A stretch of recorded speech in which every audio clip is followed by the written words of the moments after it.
Okay, we are recording. Yeah. So hi Martin, good to see you. Good to see Another you. week, Yeah, another week passed. another Saturday. Yeah. How many weeks has it been in lockdown now? uh, I think we're on 7, but you're longer than that. yeah, well, I can see on the calendar that this is the thing. How many does it feel like? For me, it feels like almost, I will just say 3 months and a half. It's less than that. Okay. So the official lockdown, I believe, began on the 13th of some month. Okay. Not sure of the month anyway. Some month, some year, somewhere. So Yeah. probably 2 months and a bit more. Yeah. It's interesting, isn't it, that time experienced under these conditions seems to feel different. It's not quite the same linear. The metrics for time are different as well. I mean, I don't mean that there are more hours in the day, although that would be handy. It But feels like weekends don't really mean what they used to. Here, we've had a sequence of bank holidays, which would normally mean nothing happening, but actually they don't really mean that at this point either. I've worked all of them. Yeah, just the standard units for orientating oneself in space and time. Anything more than the diurnal rhythm is it's just all over the place. And as somebody wrote to me in an email yesterday, it's like being sucked into a black hole. And somewhere one imagines there's an event horizon beyond which it's all theoretically what happens then. But yeah, where is that, and how does one tell? There's no telling. What would it look like? How would we know? So I think we're in sort of varying degrees of spaghettification, as the physicists like to say, being pulled into these like long, thin strands, filaments. String theory, String theory, yeah. Saying that, I just remember probably 1 or 2 weeks ago, I was watching the movie, from the, I believe it's the 90s, Event Horizon. There's more to the horror part of filmmaking to it.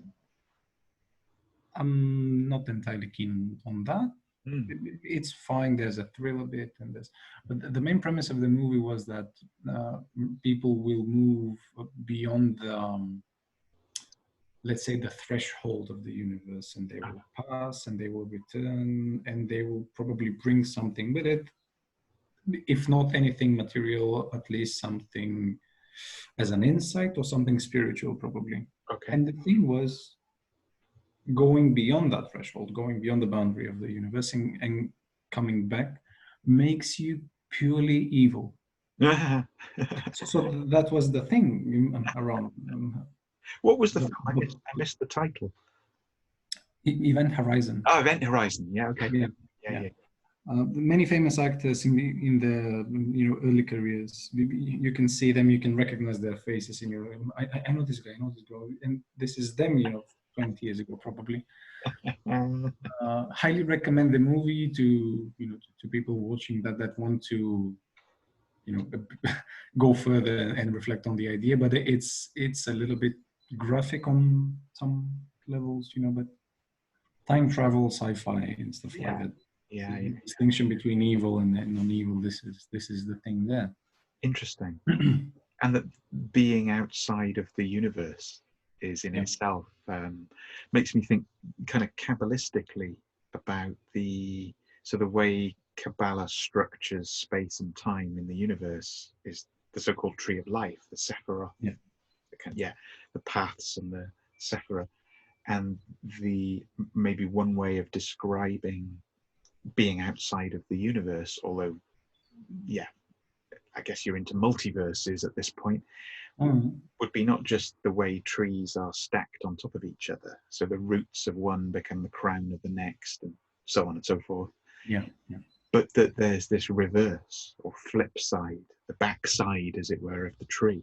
So we as a viewer are looking at it this way, but what if we were coming around the other side and looking at it from the back, and the as it were in that worldview, the clipoth is the phrase for it, the cliphotic side or face of the tree.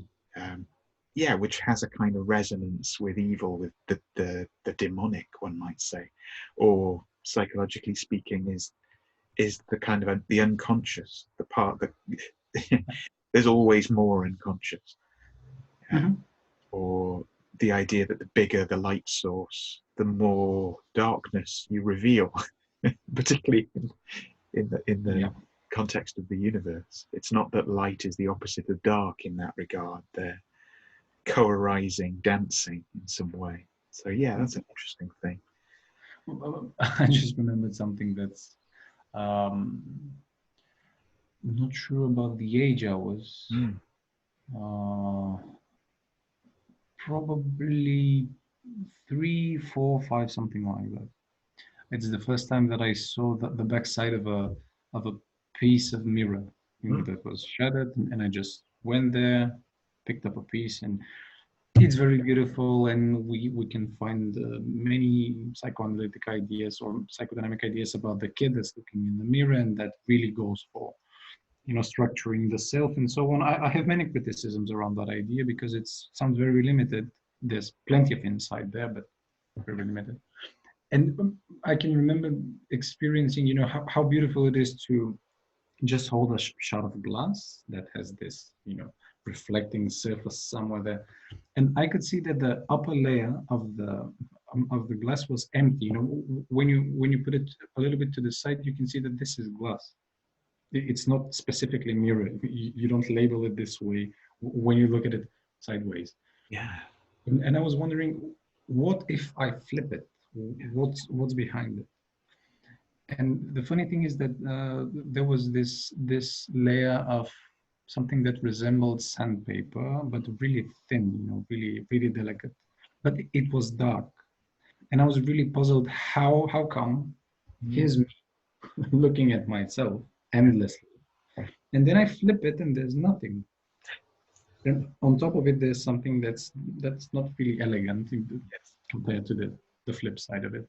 And it's dark, and I began scratching just to see how it is, scratch with my nail, and it came off. Then I flipped it again, and there was no mirror because you're raising the layer, and it becomes plain glass. Yes. And I was really shocked by that, then disappointed, probably or obviously, I'm not sure. Like an erasure of the mirroring. Yeah. I was really struck. How can I'm not sure if I was really conscious of that. I was a kid, but how am I with my, nail scratching, and it destroys the beauty of the mirror? Yes. So and the other thing, the shadow of it. The capacity of the mirror to mirror is very fragile and easily erased or easily compromised. It makes me think of people's aesthetic tastes. So there's a whole market in Europe generally, and probably in North America, and no doubt elsewhere in the world too, for old mirrors. So if you run an antiques shop or an business, they're very prized old mirrors with decay and patina, and depending how old they are, some of them are kind of mercury glass, which over time kind of breaks and deteriorates and has these blotches and black spots within it. So they're very compromised as mirrors, as functional mirrors. You could just go to a hardware shop or a supermarket or Amazon and buy a brand new mirror for a few pounds or a few dollars. But no, people spend tens of thousands, if not more, on these mirrors.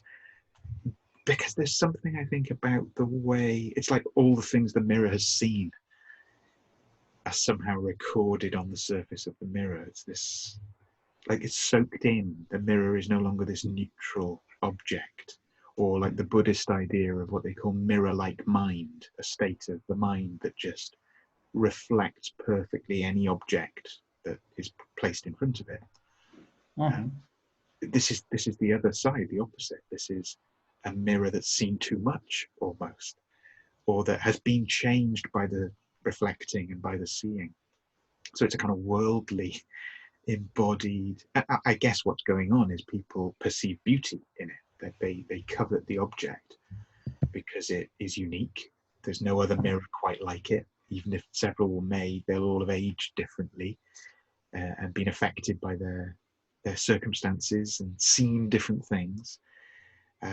It's like the way objects take on character and soul and life of their own. There's something about the animate nature of the mirror in that regard that really interesting. Yeah, yeah. And you scratching at it just reminded me of that, the kind of curiosity of the child to know what is it that makes a mirror a mirror. What is it in there? Yeah. How is it composed? How does it work? Well, and that perhaps connects a little bit, if we make it jump a little bit jarringly into even what we're doing right now, but certainly what a lot of people are engaging in this lockdown experience, and were already anyway, is in Charlie Booker's phrase, black mirror, the screen in your pocket or the computer screen or the tablet screen becomes a mirror. You can always see yourself reflected. Yeah. And on a program like we're using here with Zoom, there's a little box with your own image in it looking back at you the whole time. Yeah. Anyway, or on Skype or on all the other kind of modes of the thing, platforms for the thing. So yeah, it seems unlikely to me that those kinds of mirrors are ever going to achieve that kind of aesthetic, weathered, lived in beauty. But nonetheless, they're seeing quite a lot right now. Quite a lot, yeah. But one of the things that I just got reminded, reminded is not the word. It's more like comparing several planes or points of view towards something. And I remember that this was, not sure about the book, but I had this quite significant phase of delving in Japanese philosophy and all sorts of periods and stuff. And I just got remember when you said, the Buddhist idea of, mirror-like mind. There's, I suppose this is the same thing as it always turns out, but there's a slight difference with the Japanese idea. Yes. The traditional folklore Japanese idea of not a specific religious movement, but more like this was a very widespread. I believe they call it in Japanese Mitsu no Kokoro, and this is a threefold process. First, you have to recognize that your mind is reflecting, and they compare it very, very vividly. The surface of a lake that reflects the moon up there to the moon down there, the reflection of it. And they say that the moon up there is probably the true moon, which is fine. But the moon down there is the same image. You cannot be sure which one is the true. You just believe that the one up there is the true moon. And this is step number 2, of course. And step number 3, which they say is the enlightenment of a higher soul, is that you have to recognize that your belief that this moon or this moon is the same doesn't really matter anymore. You have to recognize that you are the lake. Yes. So this is with the mirror like, and just saying that makes me think that old mirrors that you mentioned, the old technology of really casting the mirror-like surface and then making it reflecting involved huge amounts of silver. Yeah. And in alchemy, moon and silver share the same symbol almost, as in base metals. Yes. The process of that. Yeah, absolutely. There is definitely a kind of alchemy. Your child self with the shard of glass, inquiring, that's an alchemical operation of a certain kind. And yet it does belong to the lunar process, the lunar realm. Yeah. Really interesting. Which might be a good place to mention that either last night or the night before, but I'm still, entangled in the time, confusion. But either one of those 2 nights, we had the last so-called supermoon for the year. Mm. And this is a very, I'm not sure what sense to make of that.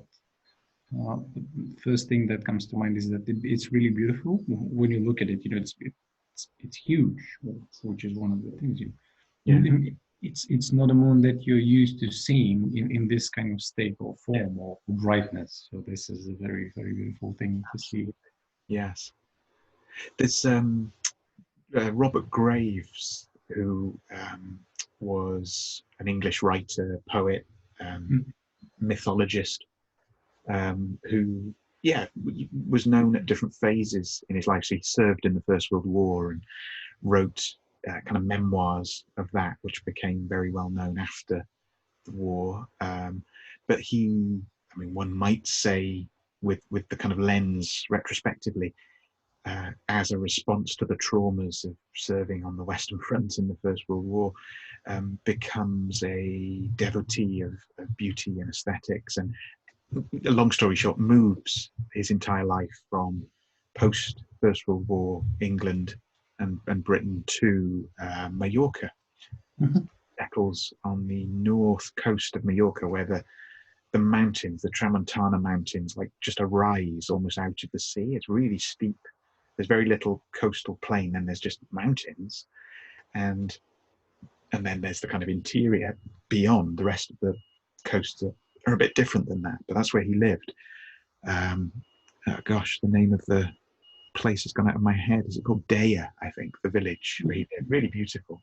I went there last year, saw the house that he built and lived in. But one of the things he's famous for, living there for decades, was developing a whole theory of color based on how you experience color by moonlight. So he came to believe that the way the moon played off the sea over the mountains to where he was in his garden or his study in this house in Daya, was a kind of literal alchemy, was a kind of one of these special places on earth where not only could you sit and read a book by moonlight on a regular basis, but you could perceive colors in a truer way. You could see the colors behind the colors, or the colors revealed their secret colors under the influence of the moon as a source of light, rather than in bright daylight. Because of course, this is that the days are long and bright, and the sun is very strong in that kind of Mediterranean way. And I'm sure he was a great fan of all of that too. But it's the lunar aspect of it and the magic of that really completely informs his thing. It's a kind of an of mine to go and try that out for real, to kind of be in Daya and read by moonlight and perceive colours and the effects of colour under the luminosity of the moon rather than the sun, and see check his workings out, really, see how right he was about that.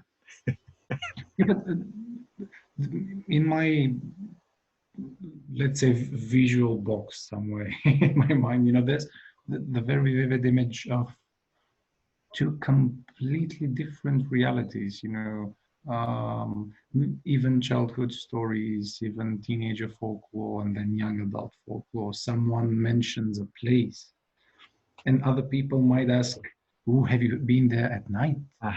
Yes. There's something really disconnecting the two. They're the same place, obviously, but you can see them in either or form. Either sunlight, either moonlight. You cannot extract any light or absence of light. So this is it's a very confusing idea, because how come? I just want to see the place, and then there's the sun and the moon saying, no, sorry, it's either one of us. And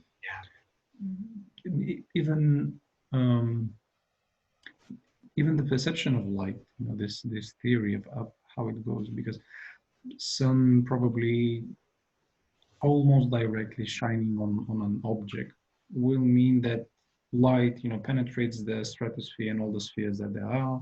Then the ozone layer, which distorts a little bit the light, extracts the blue light. You see the sky blue and so on. Lands on the subject or object, goes into your eye, projects to the occipital lobe, then you interpret it and you have your own memories of that, and this is it. Yeah. But then you add the moon, as far as I imagine it, and it's sun, moon, then the object and all sorts of process there, and then it goes with you. So this is a completely different thing. It is. Yeah, you remake the world anew, or what you're perceiving of the world anew, under totally changed conditions. Yeah. Well, and I guess the moon brings us to that sense of constancy and change. So the sun is the sun is the sun is the sun. It's there it is. It just doesn't differentiate. It's oneness. But the moon has phases, at least when viewed from the Earth, and so goes through these kind of rhythms. And there's also a time of no moon. There's that kind of dark moon aspect.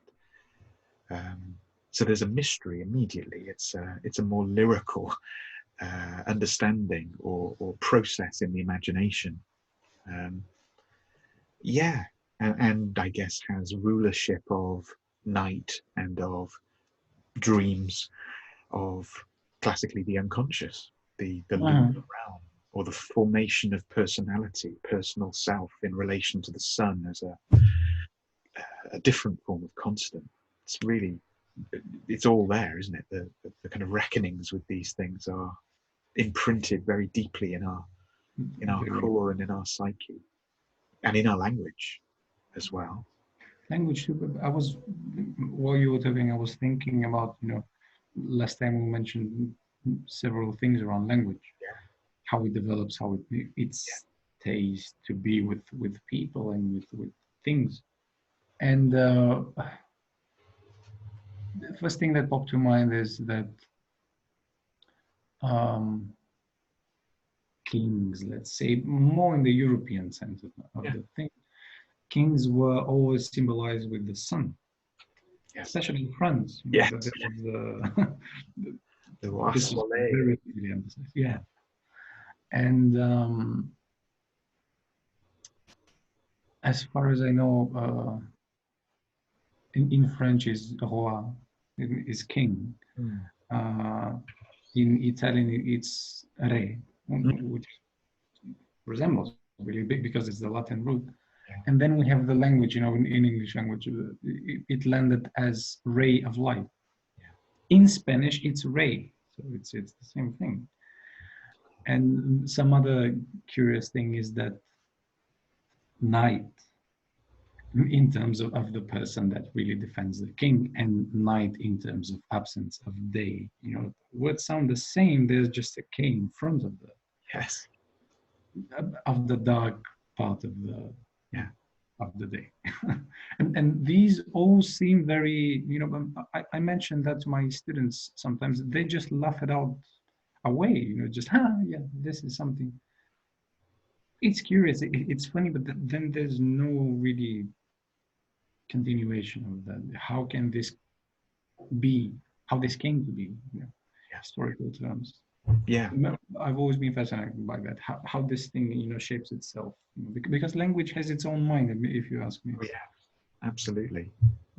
And English is kind of full of these kind of strange homonyms for words that have utterly different roots and meanings, but are made the same way, sound the same, register the same. So everything is contextual to any chance of understanding.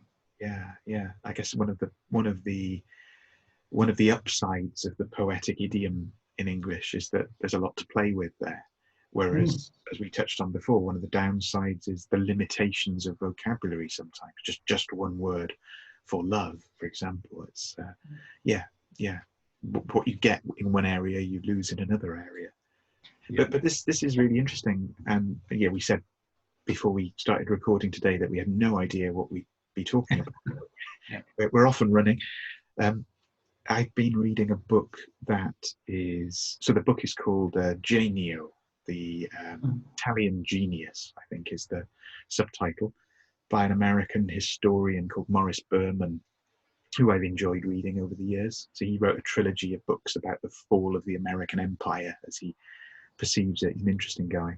But this is a kind of little personal introduction to Italian thought and art, really, or aesthetics, trying to look at figures that wouldn't be probably the front rank of figures. So saying the genius exists in the culture and language as much as in the lauded individuals, like your Leonardos or your Botticellis or whatever. So he picks others who maybe wouldn't make the front rank, but argues the case pretty compellingly that there's genius in their work. And he draws a contrast, thinking of what you were saying there about Japan. His other great passion is Japan. So the two places he's most in love with in the world, Japan and Italy, and he's written books about both. And Japan holds for him the polarity of exquisitely ordered capacity to kind of prune things or pare things back to their simplicity and essence, so that one line on the page is everything. And he clearly has this enormous admiration and respect and love for whatever that is, whatever we call that in a culture. It's kind of spareness. And then in contrast, the Italian experience, or the Italian genius, as he calls it, which is, well, it's lots of things. It's more expressive and flamboyant, and you could say inflated, but also it's got this incredible kind of generosity, this compelling celebration. It's like, in the true sense of the word, it aggresses onto life. It sees it life and wants to kind of live it vividly. And he traces this in that culture. And it's really interesting because what he comes to is the way both Japanese tradition and Italian tradition or traditions approach and occupy and play with space.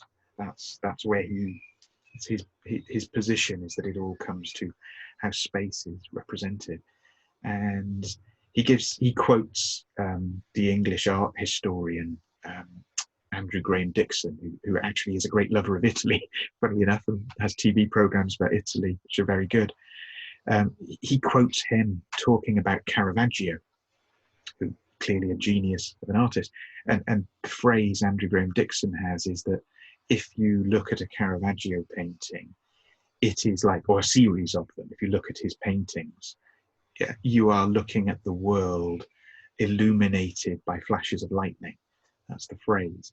And Berman takes that phrase as not just the Italian genius, but that applies at the other end of the polarity in Japanese as well, that you have this, we're talking about sun and moon. It's like the third way that enlightenment is produced is by flashes of lightning. These kind of lightning moments where something is revealed and removed from our perception all in the same instant. If you stand in the window during a thunderstorm and the lightning is really powerful, you see more and more rapidly, and it's almost like you're seeing the inside of your own head as well as the objects in the distance or the landscape or the tree or whatever it happens to be. But it's also a different speed of perception. It's gone in I don't know what the physics would tell us, but it's microseconds, isn't it, that we are able to perceive the flash. And even with the high-speed cameras of today, it's still a very rapid event, the flashing lightning. Yeah. And I guess the other thing that goes with that is that it's more dramatic. It heightens the biophysical experience. The studies done on people sitting exams during thunderstorms and how they tend to do better. It's like there's a kind of heightening of everything. All their senses, including access to memory and things, are somewhat boosted or enhanced by being in the presence of charged particles in the atmosphere, or just the excitement that one feels, or the slight thrill, fear one feels of being present to something clearly way more potent than the human. So yeah, I don't know what I'm saying really, just throwing in the sense of lightning and seeing by lightning, steering by lightning, as some say, is a third way in which humans come to perception. So sun, moon, lightning. Yeah. This is something that I will just slip in as a fun fact. I was really interested in history of arts and all sorts of weird coincidences, as I used to call them back then, and probably since then, since reviewing history of geniuses and how they connect with one another, I really don't believe in coincidence anymore. Yes. Because there's many things. There's a huge network of things that if you follow correctly and closely, you can see how there's, as Leonardo da Vinci said, that one has to learn to see how everything connects to everything. This is as above, so below, and all sorts of things that really expanded. And if I remember correctly, Caravaggio died on his way to Rome. He was moving with several people. One part of the path was taken by foot. Yes. One part was with something like a caravan of a sort. So many people there, and he died of fever, or at least people say it's some sort of fever. But it turns out that there's a high probability that he died of lead poisoning. And just thinking about that, lead is another of the base metals in alchemy. Yes. The end of life lands there, with lead, somehow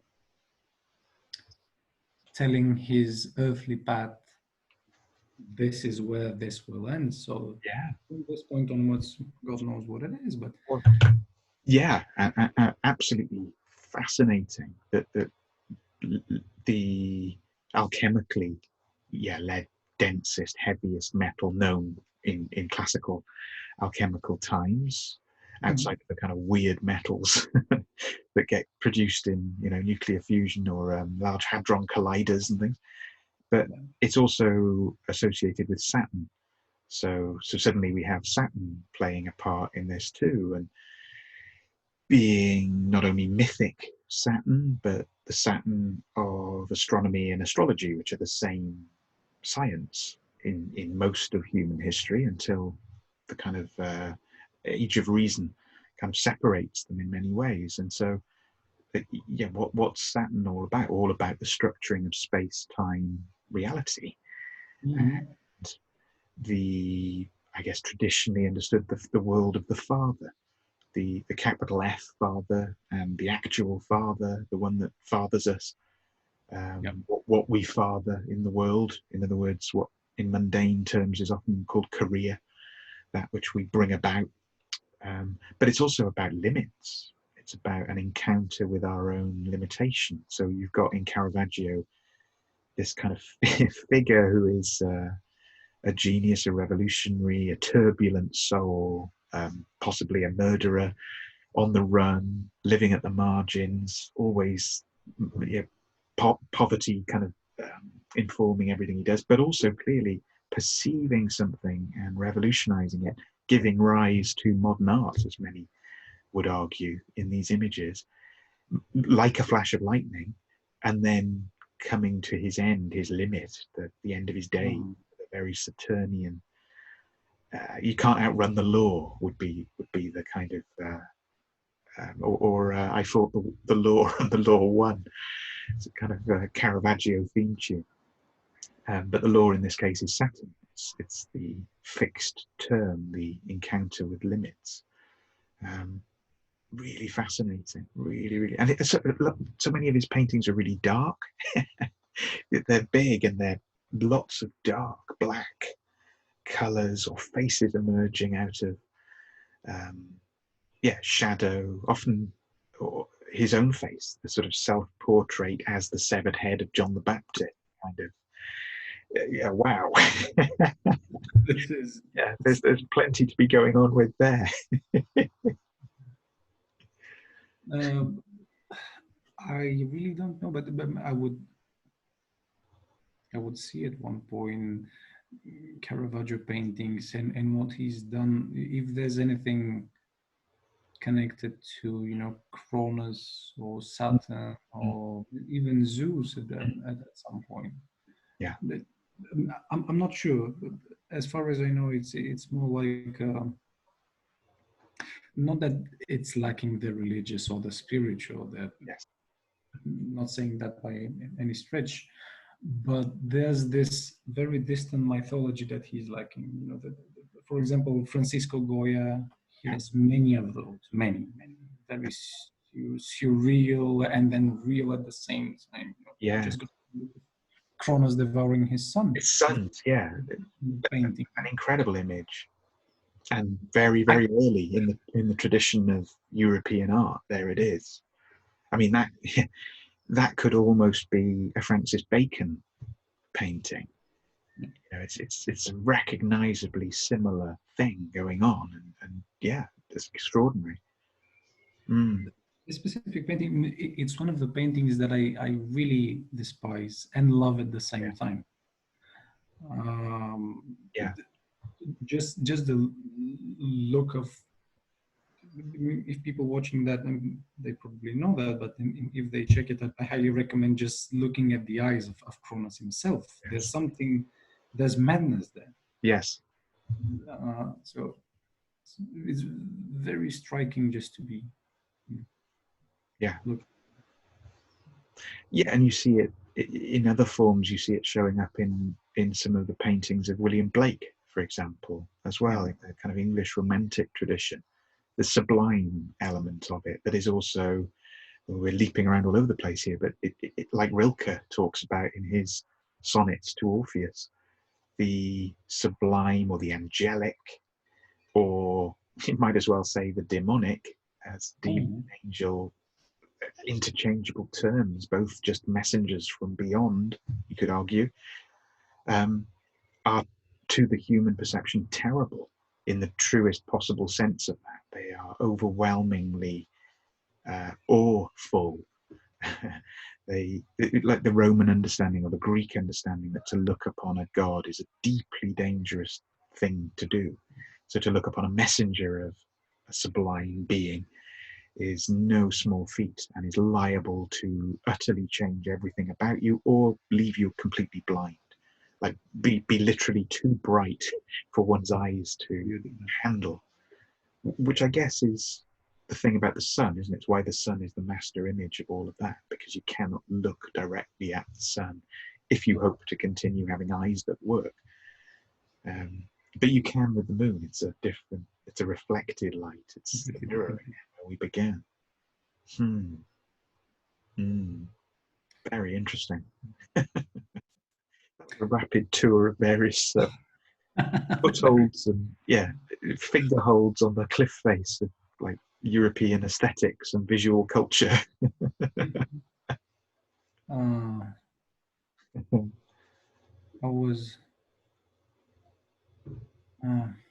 was a movie I caught on TV several days ago, and there was just returning back to the mirror-like, you know, stage of people, and we often refer to that and the spiritual thing there.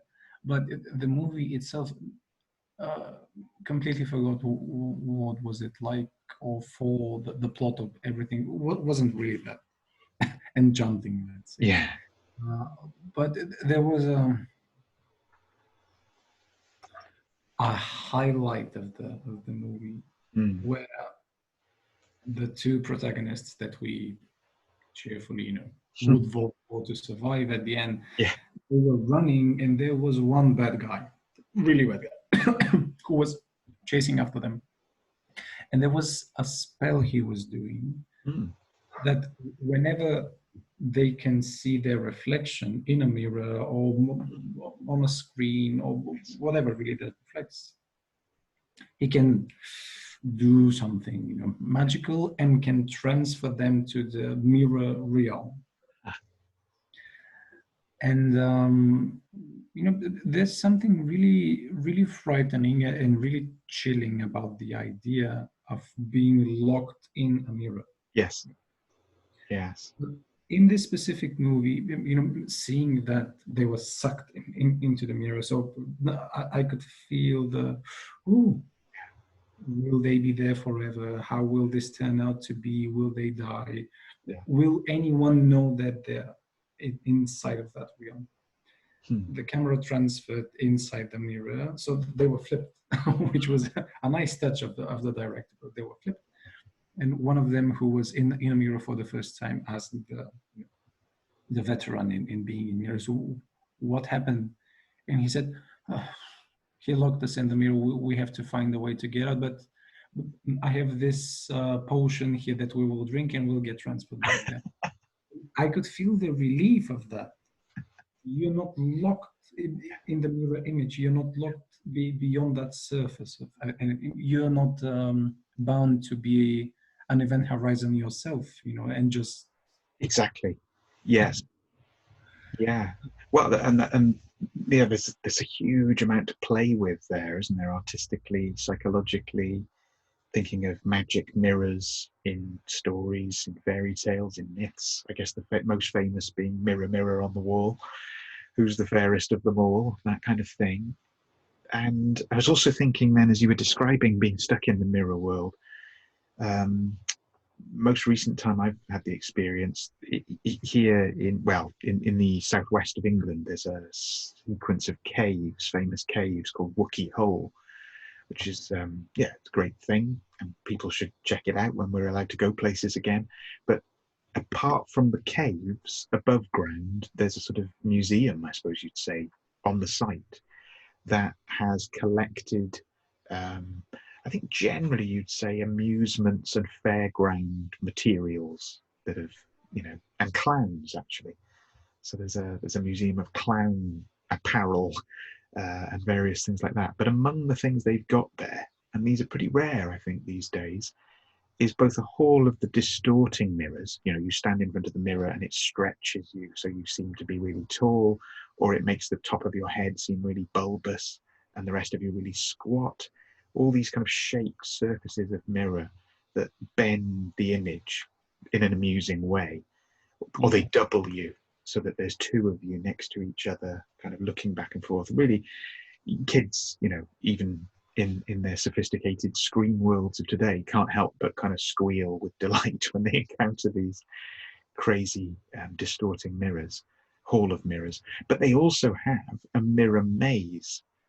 So that it's a proper maze that has been laid out and entirely covered its surfaces with mirrors. So as you enter it, in effect, you feel yourself to be in a mirror world where it's an endless, almost kind of ad infinitum reflection of a reflection of a reflection. And almost immediately, you're completely disorientated and you have no idea what's a mirror, what's a space I can move into. How come I'm looking at the back of my own head? It's completely subverting all our normal perceptual realities, particularly if you can go in there when there's no one else in there. And you have the place to yourself. It's utterly bizarre. And what happens is you will bang into things. You'll walk in, that's clearly the way forward, stride, bang. And the mirror becomes this hard object, hard surface that kind of defeats its Saturn again. It's a limit. What appeared to be an infinite regression actually turns into a hard surface that I just bumped my forehead against or crashed my knee into. An amazing thing to try and navigate around. Really, really unusual. I recommend it highly. If you can find a mirror maze anywhere nearby, then check it out. It's a really worthwhile experience to have. That's really something. Well,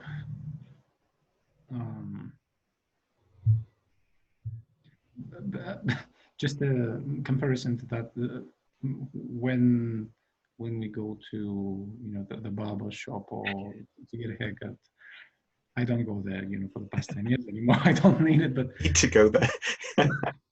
when people go there, there's a slight time window of 2-3 seconds where you can experience just a tiny portion of what you're describing. You're looking at the mirror in front of you, and then the barber says, just picking up a small mirror, placing it here, saying, what do you think? How's this? Yeah. Yeah, and you immediately like bending and really trying to adjust yourself to the thing. And this is just, and in a mirror maze, this is probably just.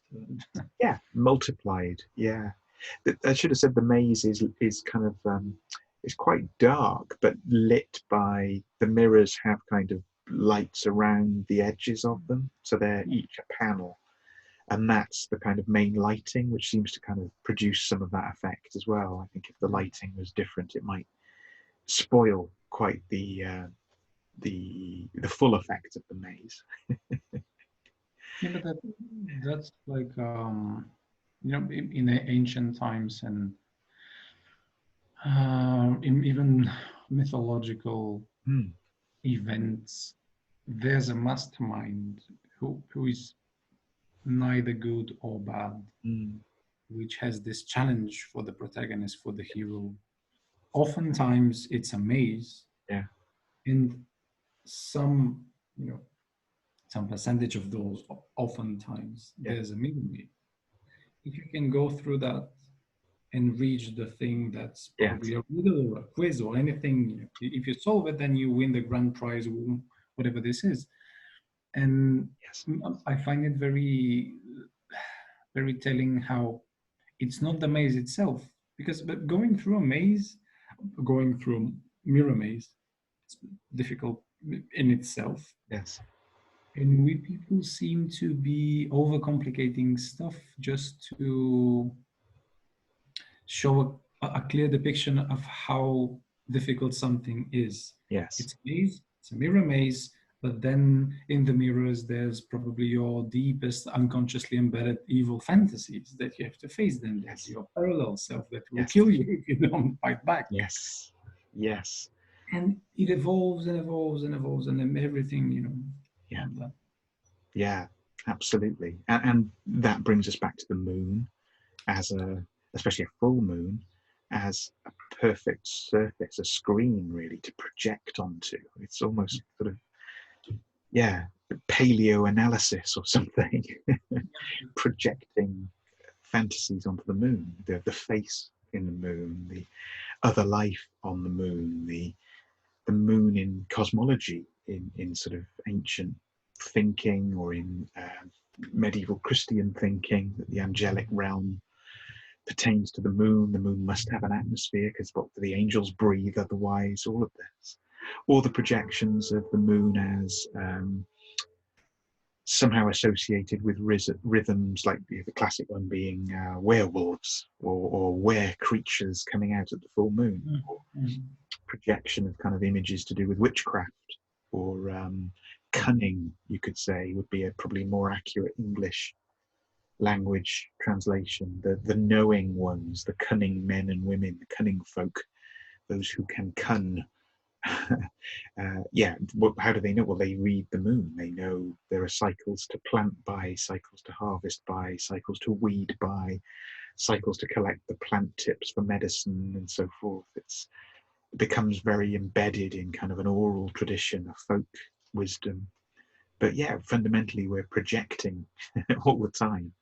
And it's interesting, cinema's coming up in our conversation, isn't it? That cinema is an art that is to do with capturing light and then replaying it with light shining through it again. So giving a new source of light to reproduce the image that was captured, these days digitally, but originally with projectors and cameras. And in the Maurice Berman thing about the Italian genius that I was speaking about earlier, one of the chapters is on Fellini, Federico Fellini. So I've been thinking a lot about Fellini and revisiting and in some cases for the first time encountering some of his films. He made 24 films in total, but regarded by many as the most accomplished genius of cinema. So people like Martin Scorsese hold him up as the preeminent director. I'm not enough of a cinephile to have a consistent opinion about that. I guess there'd be other contenders. The Tarkovskys and things would come into it, but Fellini, by any reckoning, is clearly a great and a maestro of the form. And yeah, I managed not to take this on board at all, but he was massively influenced by Jung and by a Jungian analyst who Ernst Bernard was the guy's name, who he met with and I don't know to what extent worked with. But yeah, there are quotes from Fellini about how Jung allows us to go through life abandoning ourselves to the lure of the mystery, he says, and how his take on what cinema is changes and becomes more like the Hall of Mirrors, more like it's not telling a narrative story anymore. It's, one forgets he was pilloried and spat at by a lot of the kind of neo-realist Italian, particularly kind of left-leaning cinema types who felt like cinema was an organ of social change and for telling stories of injustice and inequality and fixing broken power relations in the collective. And he wasn't having any of that. He was following the idea that I refuse all systems, which is the anti-Saturnian position. Or as William Blake says it, perhaps summarizes it, I must create my own system or be enslaved by another's. That to me sounds like Fellini's the key that the Jungian take gives to him. And there's a quote just links to what we were saying about mazes. I wrote it down because it stuck in my head. He said, Freud made us think. Jung allows us to imagine, to dream, and to move into the dark labyrinth of our being, which is kind of unwittingly what we've already started talking about here. So, yeah, Fellini got there first. Particularly in a film, I think the one that people reference as the master work in a meta-cinematic way is his film in English. It's called 8½, which is a film about losing control of making a film. So it's a film about making a film. It's no longer the film you started making, but has become all films and no films all at the same time, and it kind of contains everything in a mirror-like, maze-like, labyrinthine plunge into the unconscious kind of a way, a shadow work. Yeah. So yeah, if anyone's looking for a bit of lockdown cinema, yeah, the mayhem of that would be worth a look. I connected something in my mind that I'm not sure if I'm making that up just to connect it is the thing. So I will just check it very briefly. Yes. I think one of the last movies of Fellini, I have this kind of a fever for Fellini, but just to compare him to Stalker, in the movie, which I was completely in love with from first sight. Yes. And I was trying to see what goes when, how can I distinguish between the two movements. Yeah. And I believe one of the last movies, I'm checking it right now, it's called The Voice of the Moon. This is a very which I'm not sure if this is a script that someone filmed or he filmed himself and directed and the idea of the movie, if I can remember that, was that there are certain voices in our lives, connecting to the psychosynthesis background that we have, this personality work that we do. But there are some certain voices that only madmen can hear. Yes. The voice of the moon is the literal translation of the movie, but the Italian original of the script is Il poema dei lunatici,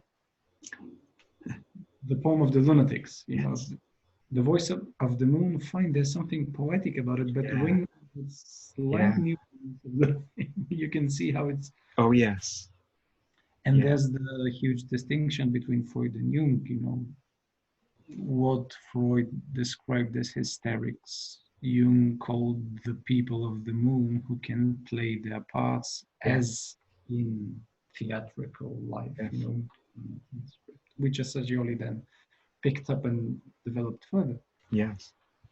So That's beautifully observed. Absolutely. Fantastic. Yeah. I can remember watching that movie, it was too heavy on me. So in terms of recommendation for cinema, might be a personal thing, not denying. The movie was really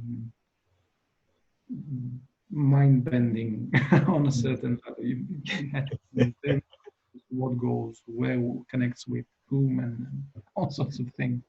Well, and these are parts of the moon, or the realm of the moon, aren't they?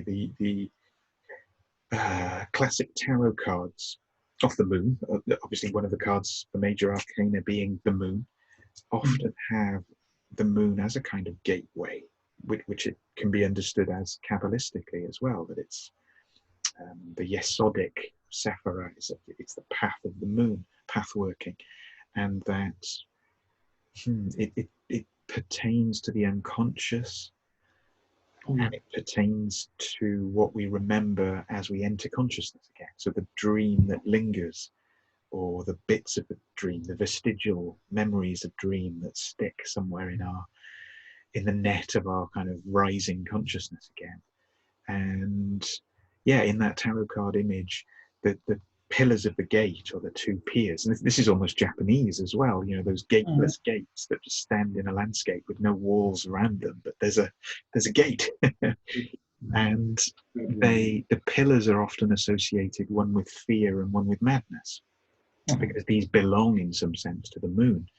And yeah, certainly in most kind of European languages, it is there, isn't it? In the terms lunacy, lunatic, yeah, and also the I think things like the moons of Mars, Phobos and Deimos. Yeah, they take those kind of patterns of naming, that moons are inherently tricky things that are satellites to another body somehow. So they are always in a mirroring relationship.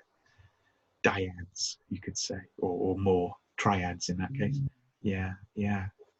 Interesting.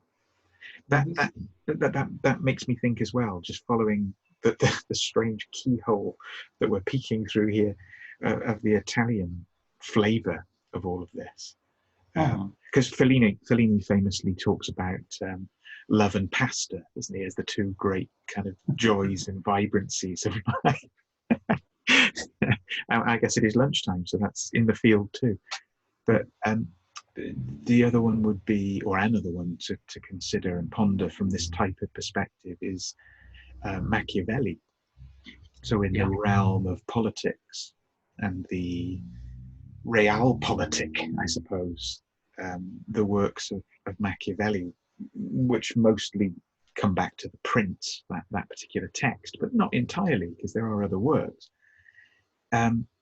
It initially seems like a really strange thing to introduce, because it feels like it's all cynical and it's all pragmatic and it's all the ends justifies the means.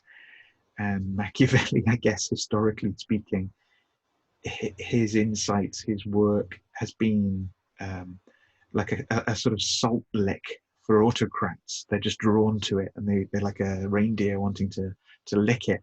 Can't help themselves. They're driven mad for it. But I think that is another reading. There's another way of seeing what Machiavelli's all about. One of his biographers observes that if you look at the way the man lived his life, he's the least Machiavellian personality that you could imagine. He's continually saying things to people that are almost kind of autistically clear speaking and honest, with no subterfuge or subtlety or dressing something up. He's just saying, yeah, and therefore coming out on the wrong end of it, not being rewarded, not being uplifted. And I think, to paraphrase massively, one of the readings one could come to is that all that Machiavelli's famous for in The Prince, that cynicism, that world of ends justifies the means, is a description of ego psychology and the ego world. That's how egos operate.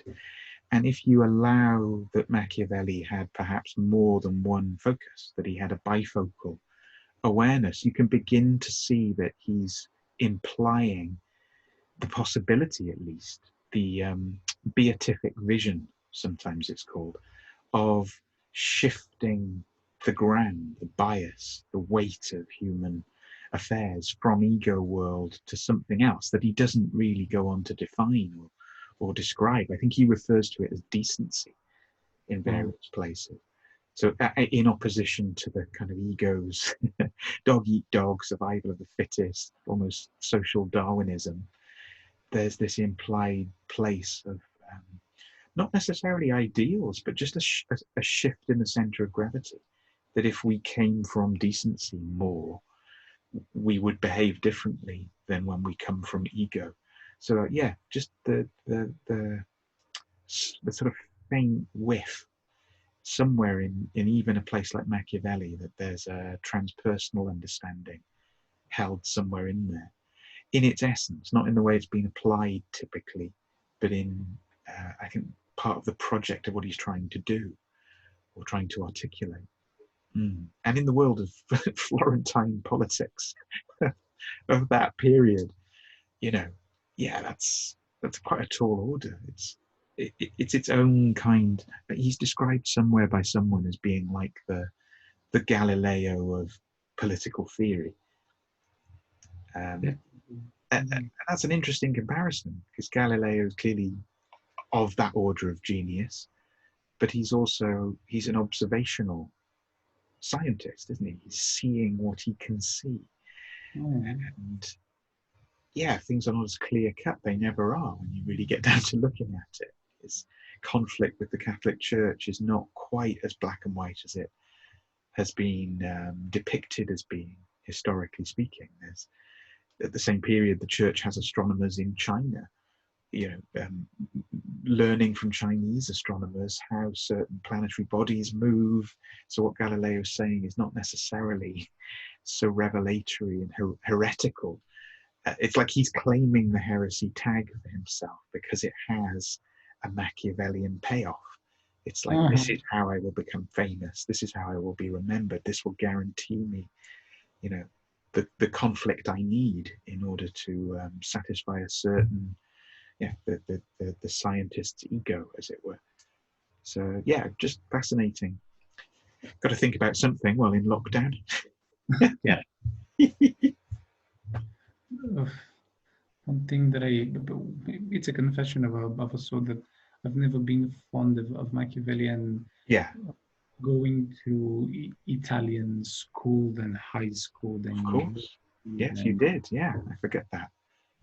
And Machiavelli was always a kind of figure and subject and a lesson that I resisted, and it resisted me. And there was this notion of, which back then, that was years ago, but I wasn't really able to make sense of. But I was thinking, this guy has so many ideas that it's very difficult for me to study, to learn. Yes. And this happened, throughout periods of 5 years. Yes. I was 15, then 25, then 30, and I was really thinking about it. Yes. And I can remember telling myself, he's so influential and is so embedded in history that other people will know about him more than me. And whenever I stumble upon the subject of Machiavelli, there will be someone that will probably explain it far better than myself. And this is what's probably happening right now. It's a thing. And I always, not because of the difficulty of his own structure of thinking, of insight, or spiritual, density even, but because of there was something around the personal affairs he had with people around that really got me with this reaction of how can a genius like you, enter such circles where there was what he called the political virtue of control and power. And this is a thing that really got me disgusted at one level, not as in, but there's the inner repulsive reaction towards something, such a clean man, such a clear, not drop of water in all of that. And he's also, in the human endeavors of things. Yes. Yeah, that's a very good point. I still don't have any idea why that is the way it is. As far as I know, that the Prince is something that is an interesting fact. I think the Prince was written as some kind of a moral vow to one of the Medicis. Yes. Cannot remember which one of them, but the person that the book was intended to be for as a gift never read the book, which was even more, repulsive to a certain extent. Yes. And this really looked like the people of the moon, the hysterics of their time. Yes. I will not read it. All those theatrical things, of Yeah. This is a very personal. I'm quite aware that this is not working the same way twice for any other person, probably, because it's a very specific thing. But it's a nuance to all of that. Well, he's a king as well, not just because of when he lived and that period of enormous change. I mean, he's lumped in this Italian genius context, again, to do with the combination of movement and space, that his life comes at a time of great change and upheaval and movement, particularly in terms of, how to organize power, how to run more complex states, city-states, societies, trade, and how to move into new spaces that are freed up from being only religious spaces.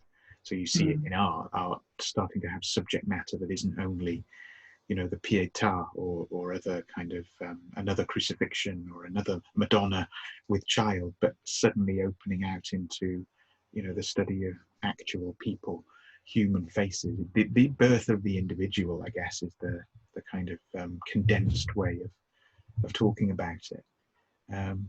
But it's very influential. His life and work very influential in British history, if for no other reason than it's a favourite text of Henry VIII, who was certainly one of these autocrats inclined to use anything that would come his way to justify ego desires on one level. Perhaps one of the great archetypal examples of that in certainly in British context. But it's interesting that that's some of what has stuck. So if you think about British history and the way it's been taught in the 20th century and even to date, the two things that anyone who's gone to school will probably know something about, even if they paid no attention to history class, will be Henry VIII and the Second World War. So these are like the most obvious, most foregrounded historical reference points for the British, what do you call it, zeitgeist, to try and understand itself by. And Machiavelli is relevant in some sense to both of them, clearly through the link to Henry VIII and the whole kind of Tudor thing and the Church of England and English exceptionalism and on and on and on, the foundations of a navy and all that. But also, I suppose, in the Second World War context, because he was kind of claimed in a sort of fascist context as a ends justify the means, the great leader, the Duce, all of this as well, that Britain likes to define itself as having stood alone against heroically, and that becomes part of the foundational myth. And yet even in something like the where we began talking about the coronavirus and the lockdown, in Britain, probably more than in most places, that's the go-to point of reference. You have to talk about it in terms of the Second World War, whether you're on the left or the right, whether you approve or disapprove. It's to do with that having a mythic resonance. It's the most available myth. It's a kind of, we all come together, the People's War, the stand against this terrible unseen invader, and on and on and on. So yeah, these are not just abstractions. You know, us flapping our gums about Machiavelli is not only a niche interest. It has a kind of it has traction on contemporary events as well. Yeah, and on the psyche, it makes a claim on the psyche in different ways in different places. You know, there are, as always, there are Machiavellis rather than a Machiavelli. There's no master universal key here, I think. Yeah. Yeah, interesting. Anything else that's kind of floating around for you that we should talk about?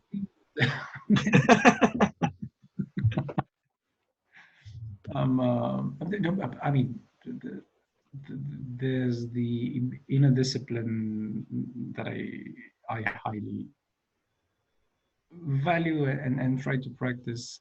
It's not working for me every time, but I'm trying to sort out anything that is connected to what we're talking about as of today. Yes. And how we can pick up from where we will stop next time. So not really sure, but I was there's all sorts of things around the alchemy, and there's something alchemical about the thing that we're discussing because of landing on several of the base metals, of having just talking about the base metal. Yes. I'm wearing one of my favorite Led Zeppelin shirts today. So nice. This is probably one of the things that we can add to that. Superb. But well, absolutely, yeah. Yes. Yeah. The architecture of the riff, for example. Yeah, and the sound and light. Okay. So in some cosmologies and systems, light has precedence. It's all about light, and the foundational act is one of bringing light into being. Let there be light. And in other systems, it's all about sound. And that's basically it. Those are the two choices you have if you're in the business of founding a civilization or a culture or a cosmology. And arguably the deeper one is the one that is sonic, the one that is about sound. That light comes from sound. That sound has the primacy. The primordial sound is where it all comes from. And I guess even in a pop science kind of a way, calling something the Big Bang, that particular threshold, is conjuring sound, isn't it? Sound first.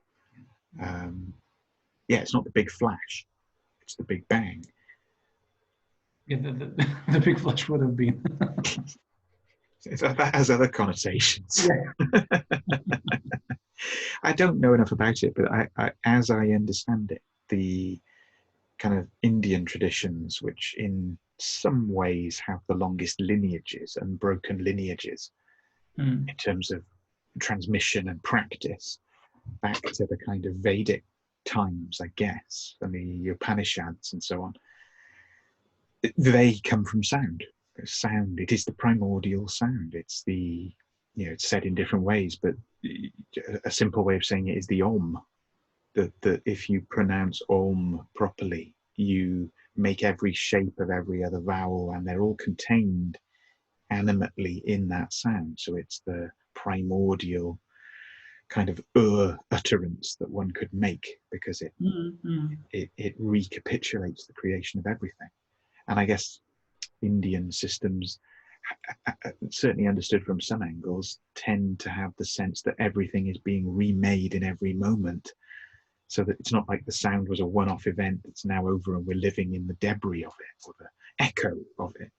it's being renewed, it's renewing itself, it's being spoken again or sung again.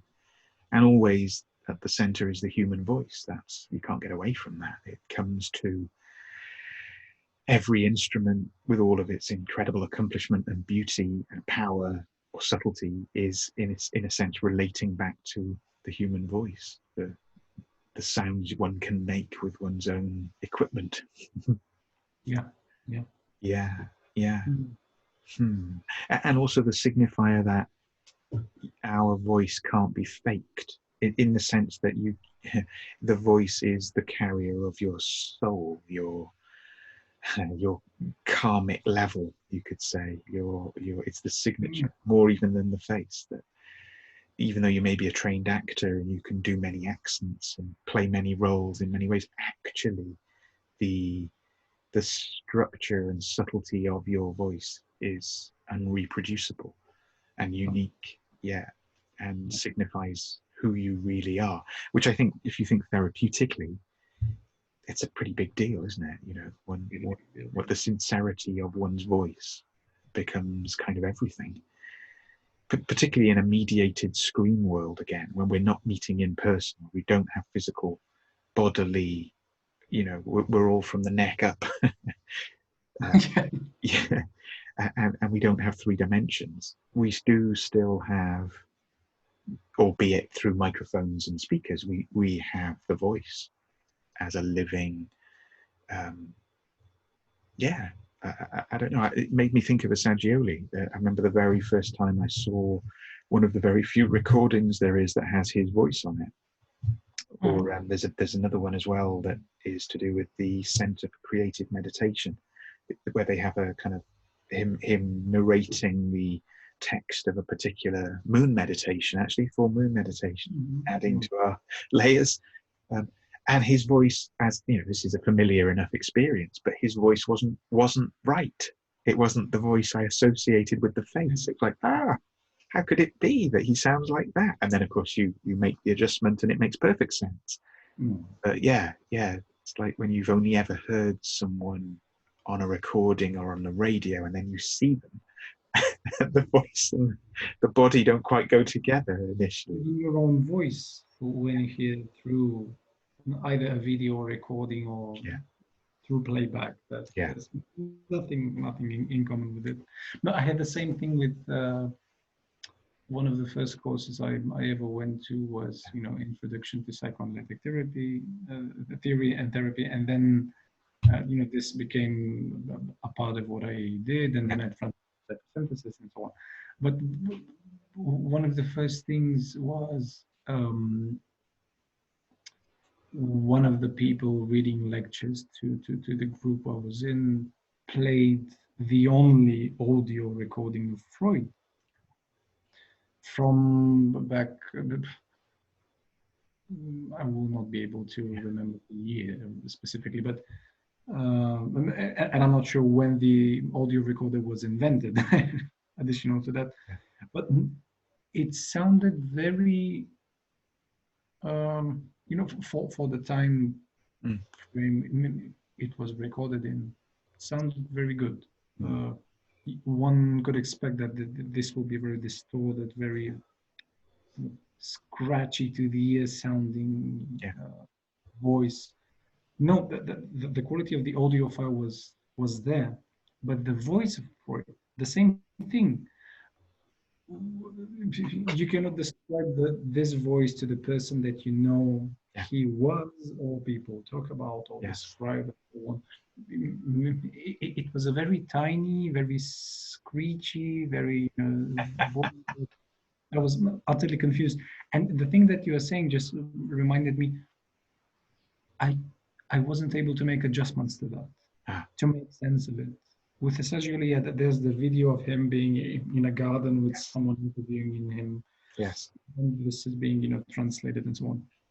That the adjustment there was possible. But with Freud, I still don't have the answer to that, probably, but Freud's ideas are unadjustable themselves, or just take longer periods of time to adjust. Yes. I don't know. Same thing. Very fascinating. I mean, there's lots of other things. I know we're kind of out of time, I guess, realistically for today. But just to throw a few thoughts out there, something that we didn't talk about earlier when we were talking about mirrors right at the beginning, which would be a whole other angle to explore, the sense in which, well, the undead, if we can put it that way, whoever they are, and in particular that class of undead that we tend to label as vampire, don't have a reflection. That's one of the ways you can tell that they're a vampire, because they don't reflect in a mirror. Psychologically, that's incredibly fascinating at a collective level, as well as, you know, specifics and individuals. That might be worth revisiting. And that too, linking in with our cinematic kind of riff, the ways in which, yeah, it's probably not a useful term, but horror films, that genre, which covers a whole multitude of things, does very well in times of economic downturn, recession, crisis, war, and so forth. So yeah, there's a literal, things are horrific, we watch horror films kind of level, but there's a way in which we metabolize our experience through representing it to ourselves in those ways. So that kind of belongs to the lunar territory, both in terms of madness, fear, thrill, shock, yeah, labyrinth, all of that. So maybe that's an angle for us to explore, the kind of psychopathology of cinema, or cinema as an expression of psychopathology, as a creative tool, something like that. We'll be rivaling what's his name? Oh, gone out of my head. Zizek for his take on cinema from these points of view. He's just with a completely different idea. Yeah. He's reading a quote from, he has this documentary which has the ringy name "The Pervert's Guide to Cinema." Yeah, he had a Channel 4 series briefly in Britain many years ago that was called that. Yeah, so 2 or 3 episodes. Yeah. But he says there that any person is just this specific night, this specific empty space full of symbols and images that don't belong to him or her at all. So he's a collection of nothing. Yes. And there's nothing to him, specifically no meaning to him. So I believe we are moving in a completely different direction with what we do. I hope so. The opposite, but let's say completely. The complementary, yeah, exactly. Yeah. So, nice. Well, maybe that's a good point to pause for today. And as always, to be continued. Let me find the correct button. There we are.